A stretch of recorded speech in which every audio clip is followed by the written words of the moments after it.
Okay, to create the CAD file, what I'm going to do is I'm going to draw myself a line to represent your backside and um, the one that you, or the occupy point and the backside point. And what you guys did is I'm just going to pick a random point right now. Um, as far as the coordinates, if you can kind of see down here at the bottom, this is our X and Y. So there really is no coordinate system, but if you do have coordinates, you would actually type in the coordinates, whatever the coordinate would be in an X and Y format, if you had them. Here we don't, and we're just gonna assume a coordinate system. So I'm just gonna go ahead and draw myself a line from a point here. No reason in particular, but I'm gonna draw it orthographically up. And in your case, what we did in the meeting room is we did a line, occupied point and backside point of 19 feet in length. I'm going to draw that line for reference, and then one point is going to be the occupied point, and then the other one's the backside. Again, if you had coordinates, then you would draw the lines of those coordinates, and then that's where you would put your occupy point backside, and then you would start working from that particular line, wherever that might be. And more than likely, it won't be in the north axis. It will be in a whatever weird axis if you were to use coordinates.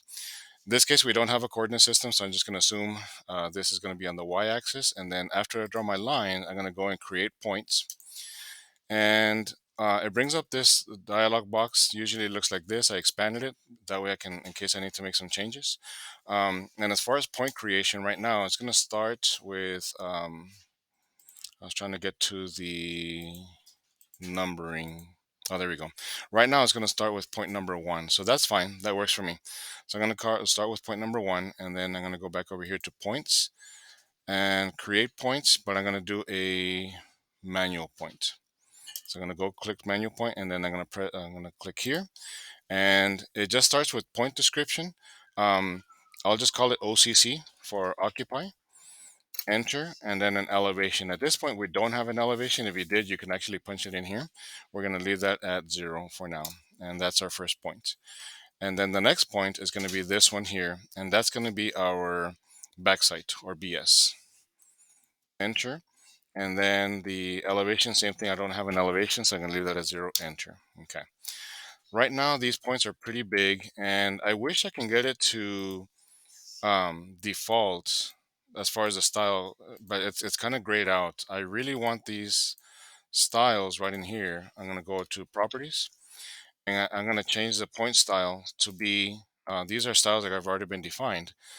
For now, a point number and description. That's really all I need. If I wanted an elevation, I could, but there is no elevation. So, in this case, I'm just going to put point number and description so I can see what the points are. You can kind of see that the numbers are very, very big, but it's a small drawing that we have right now, and then this is only 19 feet. Your typical backsides could be hundreds, if not thousands of feet away from each other. So in this case, the text is pretty big, so I'm just going to change the scale something down so it's not as big and it's not as annoying like Mr. Torres.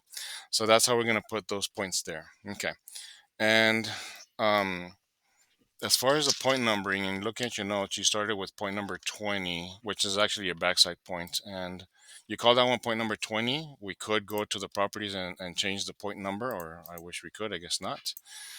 I apologize that I'm not an expert at this, so sometimes I kind of stumble on myself to figure out how to renumber, but I do know that there's a way to renumber.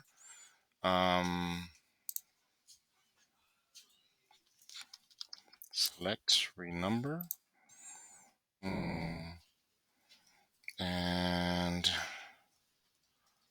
selections. I'm going to select this one, enter, and then renumber that one to be point number 20 to match your. Okay. All right. I'm not sure what I'm doing, so we'll leave that alone for now. So we're just going to go with point number 21, 22, and 23. So right now, what I'm going to do is I'm going to start creating some additional points. I'm going to go to point, and I'm going to go to miscellaneous, and I'm going to use a angle. I'm going to create points by angle. I'm going to select here.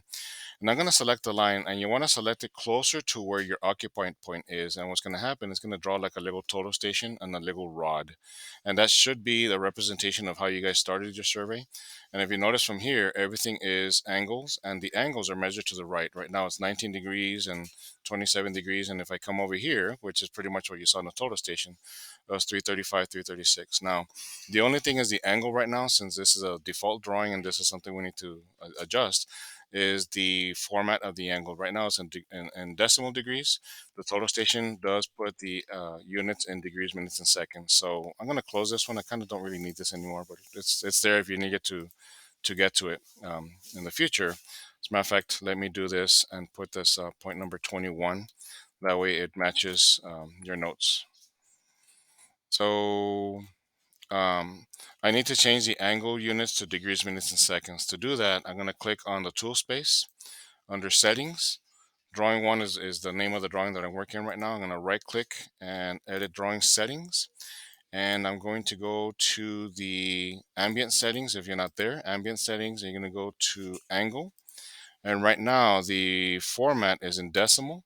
And I can change that over to degrees, minutes, and seconds. That way the display is in degrees, minutes, seconds, and my input will be in degrees, minutes, and seconds. Apply, hit OK. Points, create points, angle, select towards, and this brings this back up again, towards the beginning of it here, and just be careful, because if you select it on this side, it's going to assume your total station was placed on that side. So I'm going to hit escape. Angle, select. Okay. So right now I'm getting ready to put in the information for point number 21. I'm going to look at your notes. Point number 21 had an angle right of 10.1853. The notes you guys have written down is 10 degrees, 18 minutes, 53 seconds. You enter it like a bearing if you were in Civil 3D. Enter.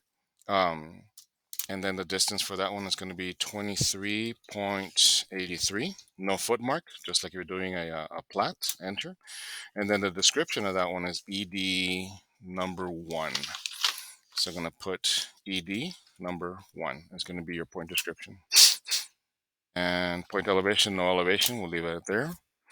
Okay, and if you notice, and then it's still on the same setup, so I can just keep going with point number 22, 3.427, 3.427, so 3.4, okay. It's 4 minutes, so 0427. Very important to put in the significant digits. 4 minutes and 27 seconds. Enter, and a distance of, this is not doing it the way I was anticipating.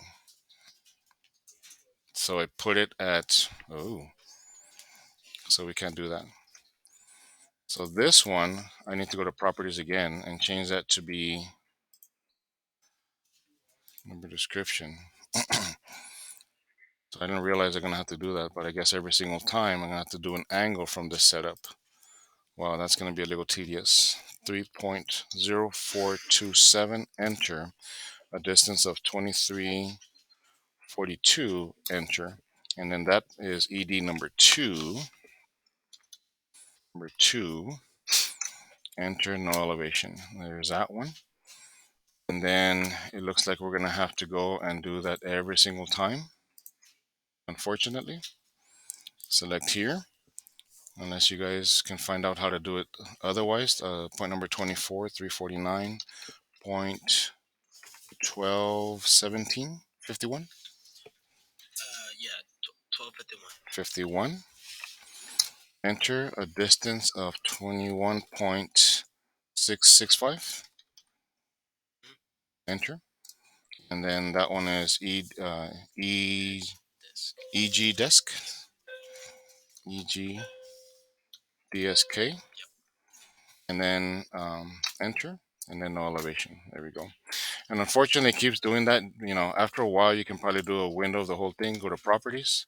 It selected everything. You can just go and filter the Kogo points and change those point label styles over to point number and description. Okay. And you keep going to plot out all those points. And then once you're done, after that, you really don't need this line. This is just so we can do the points. But after that, you just start drawing your, just make sure you set up your object snap to be nodes. And then that's where you start connecting the dots and start drawing the desks. I'm not sure how this is supposed to look like, but that's where you start connecting the dots and start making your survey. And it will be to scale.